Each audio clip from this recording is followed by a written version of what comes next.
काल अष्टमी के दिन सरसों के तेल में उड़द दाल के पकौड़े बनाएं और किसी के बिना टोके घर से निकल जाएं और काले कुत्ते को खिला दें। तो दोस्तों, क्यों, किस कारण से हमें ये करना है, आइए जानते हैं आज की इस वीडियो में। स्वागत है आप सबका आपके अपने ही YouTube चैनल कलयुग के चमत्कार संतों की वाणी में। दोस्तों, आ रही है 5 नवंबर को कृष्ण पक्ष की कार्तिक मास की अष्टमी तिथि, जो कि सुबह 5:20 से शुरू होकर शाम के 8:40 तक रहेगी, जबकि पूजा का समय सुबह 8:20 से शाम 7:38 तक रहेगा। इस अष्टमी को काल अष्टमी के नाम से पुकारा जाता है। काल अष्टमी भगवान शिव के काल भैरव रौद्र रूप को समर्पित है। हर माह के कृष्ण पक्ष की अष्टमी को काल अष्टमी मनाई जाती है। मान्यता है कि अगर आपके दुख कम नहीं हो रहे और हर दिन जीवन में आपको चुनौतियां मिल रही हैं, आप जो चाहते हैं वो पूरा नहीं होता और उसके बिल्कुल ही विपरीत हो रहा है, जिसके कारण आप निराशा से घिरते जा रहे हैं, आप डिप्रेशन में जाते जा रहे हैं, अगर आप ये महसूस कर रहे हैं तो काल अष्टमी के दिन पूजा करें भगवान शिव के काल भैरव रौद्र रूप की।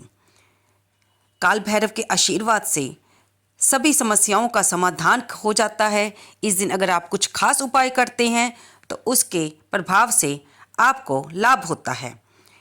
काल भैरव के आशीर्वाद से तमाम दोष, दुख, दरिद्रता दूर होती है। काल भैरव है कौन, आइए जानते हैं। पुरानी कथा के अनुसार एक बार त्रिदेव यानी ब्रह्मा, विष्णु और भगवान शंकर में सर्वश्रेष्ठ को लेकर बहस होने लगी। हर कोई स्वयं को दूसरे से महान और श्रेष्ठ बताता था। जब तीनों में से कोई इस बात का निर्णय नहीं कर पाया कि सर्वश्रेष्ठ कौन है, तो ये कार्य ऋषि मुनियों को सौंपा गया। उन सभी ने सोच विचार के बाद भगवान शंकर को सर्वश्रेष्ठ बताया। ऋषि मुनियों की बातों को सुनकर ब्रह्मा जी का एक सिर क्रोध से जलने लगा। वे क्रोध में आकर भगवान शिव का अपमान करने लगे। इससे भगवान शंकर भी अत्यंत क्रोधित होकर रौद्र रूप में आ गए और उनके रौद्र स्वरूप काल भैरव की उत्पत्ति हुई। काल भैरव ने घमंड में चूर ब्रह्मदेव के जलते हुए सिर को काट दिया। इससे उन पर ब्रह्म हत्या का दोष लग गया। तब भगवान शिव ने उनको सभी तीर्थों का भ्रमण करने का सुझाव दिया। वे वहां से तीर्थ यात्रा पर निकल गए। पृथ्वी पर सभी तीर्थों का भ्रमण करने के बाद काल भैरव शिव की नगरी काशी में पहुंचे और वहां पर वे ब्रह्म हत्या के दोष से मुक्त हुए। शिव की नगरी काशी काल भैरव को इतनी अच्छी लगी कि वे सदैव के लिए काशी में ही बस गए। भगवान शंकर काशी के राजा हैं और काल भैरव काशी के कोतवाल यानी कि संरक्षक। धार्मिक मान्यताओं के अनुसार जो भी व्यक्ति काशी विश्वनाथ मंदिर में पूजा करता है, उसे काल भैरव का दर्शन अवश्य करना चाहिए, तभी उसकी पूजा संपूर्ण होती है। काल अष्टमी तिथि पर काल भैरव देव की पूजा करने से साधक के जीवन में व्याप्त सभी प्रकार के दुख, संकट, रोग, दोष, शोक दूर हो जाते हैं। साथ में यश, कीर्ति, आय और मान सम्मान में वृद्धि होती है। काल अष्टमी तिथि पर यानी कि रविवार को दुर्लभ रवि पुष्प योग समेत कई लाभकारी और अद्भुत संयोग बन रहे हैं। इन योग में काल भैरव देव की पूजा करने से साधक को अक्षय फल की प्राप्ति होती है। संतान के लिए इस दिन अहोई अष्टमी का व्रत भी रखा जाएगा। बहुत सी माताएं अपनी संतान की सुख समृद्धि के लिए ये व्रत रखती हैं। इस व्रत की कथा भी हम अपनी दूसरी वीडियो में डालेंगे, आप उसे भी अवश्य सुनिए और उसका लिंक हम डिस्क्रिप्शन बॉक्स में डाल देंगे। इसके साथ ही काल अष्टमी पर रवि पुण्य योग, शुक्ल योग, सर्वार्थ सिद्धि योग का संयोग भी बन रहा है, क्योंकि ये योग वो योग होते हैं जिसमें हमें पूजा करने का फल अनंत गुना बढ़कर मिलता है। ऐसे में काल अष्टमी की व्रत पूजा करने वालों को इस संयोग का लाभ मिलेगा।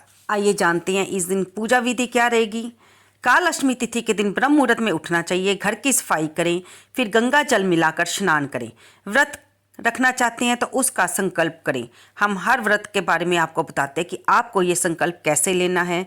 आपको हाथ में, दाएं हाथ में थोड़ा से चावल, फूल, थोड़ी सी दक्षिणा और थोड़ा सा जल लेकर भगवान के सामने अपने मंदिर में या घर के पास वाले मंदिर में जाके संकल्प लेना है। अपना नाम बोलना है, अपने गोत्र का नाम बोलना है, आप किसकी पत्नी है या आपके पिता कौन है उनका नाम लेकर दिन का नाम लें और क्षेत्र का नाम लें और भगवान से प्रार्थना करें कि आप जिस मनोकामना की हेतु वो व्रत रखने जा रहे हैं वे उसे अपनी कृपा से पूर्ण करें। उसके बाद उस जल को धरती पर छोड़ दें और दक्षिणा को आप मंदिर में गुल्लक में डाल सकती हैं, किसी ब्राह्मण को दे सकती हैं। व्रत समाप्त होने के बाद उसके साथ थोड़ी सी नैवेद्य भी ब्राह्मण को अवश्य दें। फिर प्रदोष व्रत में जिस प्रकार भगवान शिव की पूजा हम शाम के समय करते हैं, उसी प्रकार काल भैरव की पूजा भी प्रदोष काल में की जाती है। इसलिए पूरे दिन व्रत रखें और रात के समय भी पूजा करनी चाहिए। षोडशोपचार पूजा में आप जानते ही हैं कौन कौन सी सामग्री होती है। रोली मोली, फल पुष्प, बेलपत्री, धतूरा, धूप दीप, नैवेद्य, दूध दही अर्पित करें। अगर आपके पास काल भैरव का चित्रपट नहीं है तो भगवान के शिवलिंग पर भी आप ये चीज़ें अर्पित कर कर उन्हें काल भैरव के रूप में पूज सकते हैं। पूजा के दौरान शिव चालीसा, भैरव कवच और मंत्रों का जाप करना चाहिए और अंत में आरती करें। भगवान शिव की ही आरती आप कर सकते हैं। ओम जय शिव ओंकारा। परिवार के सुख समृद्धि और धन की कामना करें। और अब बारी आती है कि हमें इस दिन अपने कष्टों को दूर करने के लिए कौन सा उपाय करना चाहिए। काल अष्टमी जो कि 5 नवंबर को पड़ रही है, कार्तिक माह के कृष्ण पक्ष की अष्टमी, इसे काल अष्टमी कहा जाता है। इसके लिए आप अपने जीवन में आने वाली दुखों को, समस्याओं को समाप्त करने के लिए ये उपाय अवश्य करें। काल अष्टमी के दिन सरसों के तेल में उड़द दाल के पकौड़े बनाएं। किसी के बिना टोके घर से निकल जाएं। काले कुत्ते को पकौड़े खिला दें और बाद में पलट कर ना देखें। मान्यता है कि इससे समस्त बाधाओं का नाश हो जाता है। काल भैरव की कृपा से विरोधी काम के आड़े में नहीं आता, परेशानियों का अंत होता है। ग्रस्त जीवन वाले इस दिन शिवलिंग पर लाल चंदन से ओम लिखकर बेलपत्र चढ़ाएं और विधि विधान से शिव पूजा करें। ये उपाय नकारात्मक शक्तियों और बुरी बलाओं से छुटकारा पाने के लिए भी कारगर है। तो दोस्तों, अगर आप मानते हैं कि आपके काम नहीं बन रहे और आपको हर समय चुनौतियों का सामना करना पड़ रहा है, तो आप अपने जीवन में खुशियां लाने के लिए, सुख समृद्धि लाने के लिए ये उपाय कर सकते हैं। शाम को भगवान की पूजा के बाद, आरती के बाद भगवान से क्षमा प्रार्थना भी अवश्य करें कि व्रत रखने में अगर आपसे जो भी भूल चूक हो गई हो वे उसे क्षमा करें। तो दोस्तों, आपको ये वीडियो कैसी लगी? कृपया इसे लाइक करें, शेयर करें और कमेंट बॉक्स में हर हर महादेव या जो भी आपको भगवान शंकर का नाम प्रिय है लिखना ना भूलें। आप कहाँ से ये कथा सुन रहे हैं कृपया ये भी बताएं। और हमारी अगली वीडियो जो कि अहोई अष्टमी पर है उसे भी अवश्य सुनें, जिसमें हम अहोई माता की कथा भी आपको सुनाएंगे। इसके साथ ही कार्तिक महात्म्य की भी जो कथाएं चल रही हैं हमारे चैनल पर, उसे भी अवश्य सुनते रहिए और लाइक करें।